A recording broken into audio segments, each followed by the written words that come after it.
Evening, ma'am. I am Kenneth Angel, and today I made my red velvet crinkles for my bread and pastry cookie dish.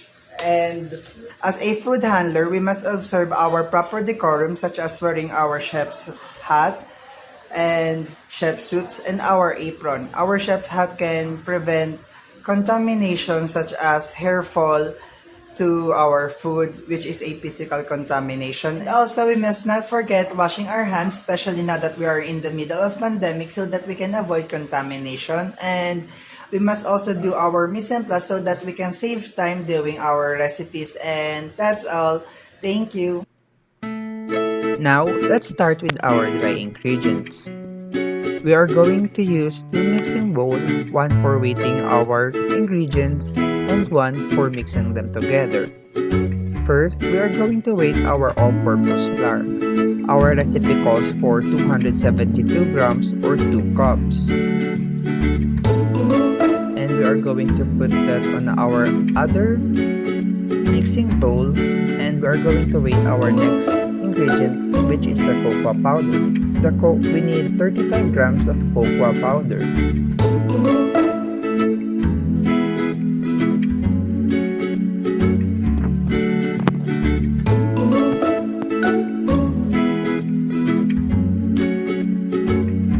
Once we have the right amount of cocoa powder, we are going to mix it with our all-purpose flour.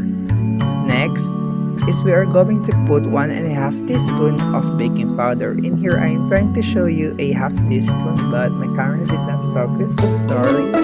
And lastly, after we put our baking powder, we are going to add in a half teaspoon of salt and mix them together until it's well combined, and set aside our dry ingredients.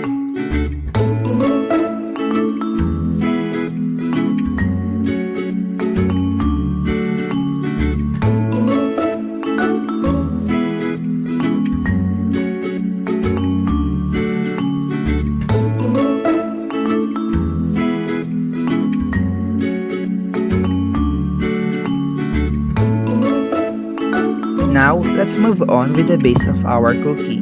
First is we need to cream our butter or margarine with the sugar. Creaming is a process of beating the butter or margarine and sugar together until it's light and fluffy.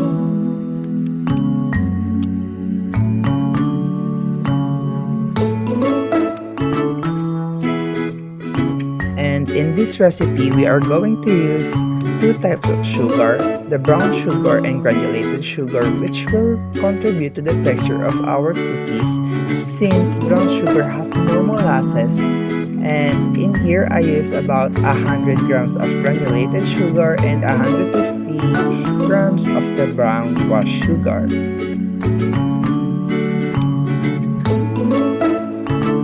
We'll just have to beat this together until it's light and fluffy.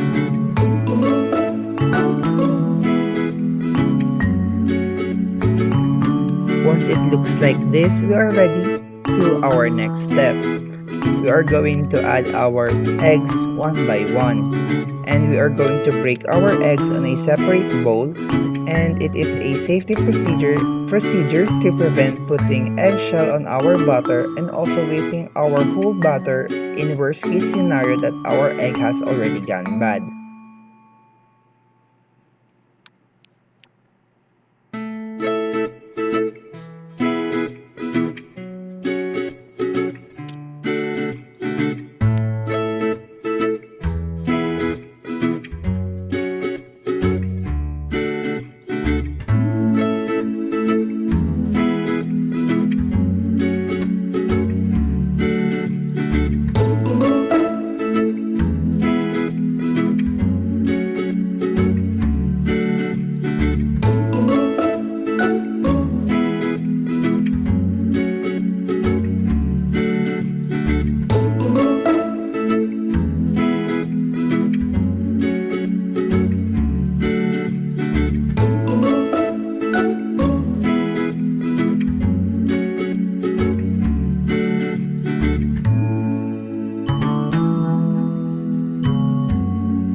Once the ingredients are well incorporated, we are going to move on adding our dry ingredients.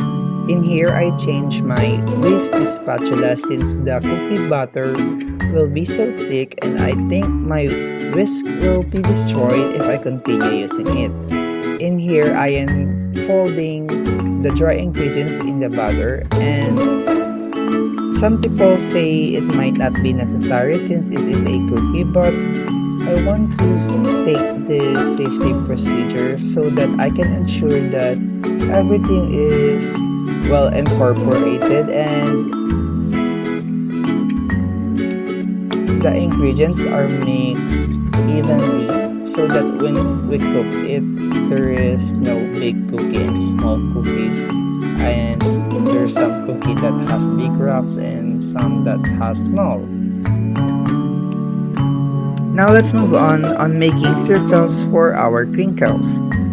Here I have 3 stations. First is the waiting station where I wait each product so that I can have a quality control making it, and the second one is where I roll the crinkles, first in the granulated sugar and next to the powdered sugar, and next to that is a baking tray with wax paper for it to be ready to be in the oven. And next is the recipe originally calls for 35 grams, but since I want to have more samples, I decided to make it smaller, about 28 to 30 grams. And I forgot to mention that we need to preheat our oven for 175 degrees, and we are going to cook this for 10 minutes, but since I want it to be more moist, next time I'm going to make it like 8 minutes, and that's my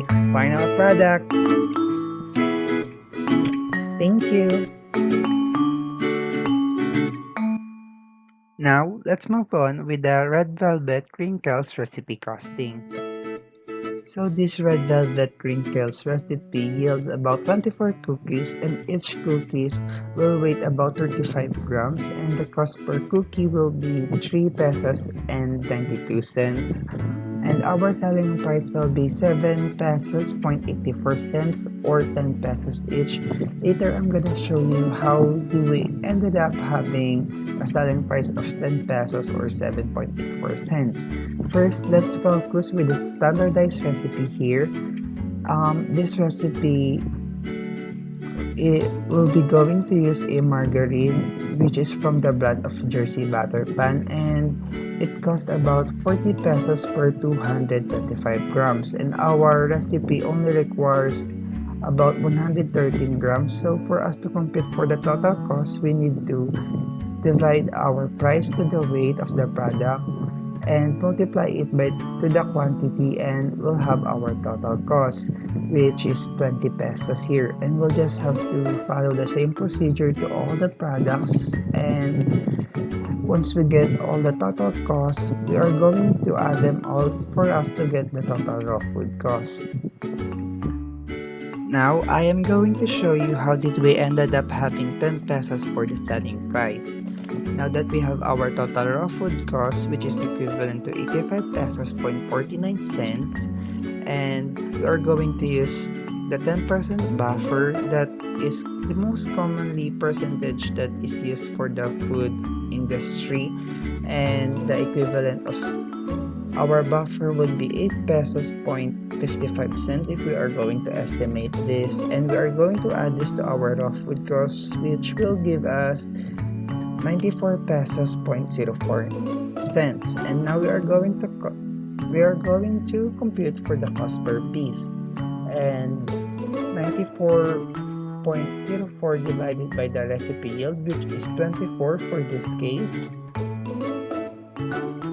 which will give us around 3 pesos 92 cents. And for the selling price, we are going to use 50% cost percentage, and we are going to divide our cost per piece by our cost percentage, which is 50%. So 3 pesos 0.92 divided by 0.5 will give us 7 pesos 0.84.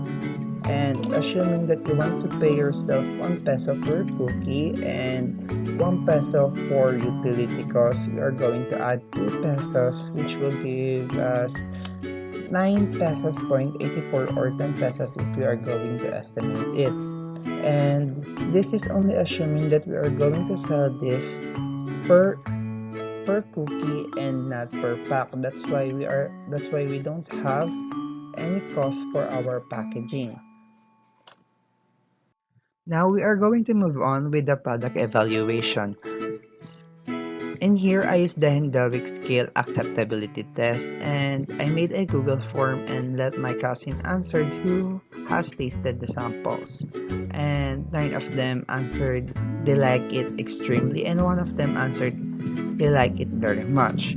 And I also let my younger nieces to taste the samples, and they said they like it and they love it, but since they are too young, I don't think that they are credible enough for me to base on their suggestions, and that's why I also gave samples for my aunties and uncle, and they also said the same thing, that they like it and it is already good enough for me to make my business. But one of my aunties says that it is too sweet for her taste buds, but majority of the evaluations are good, so I'm really happy about it. And now let's move on for the comments on the product.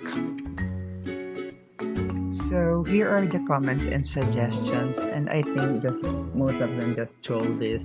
That's why I'm not gonna pay more attention to this. There's like that one no comment. But if I were to self-evaluate my product, I think that there really is a room for improvement, because I think that if I take out my cookies a little bit more earlier, then it would be more moist than the product. And also I really think that I could work more with the aesthetics of my product, because for me it doesn't look like that appetizing, since the red velvet must have the red color. But I think I failed that because the brand of my food color is not that as effective that is used for the red velvet, I guess. And that's all. Thank you.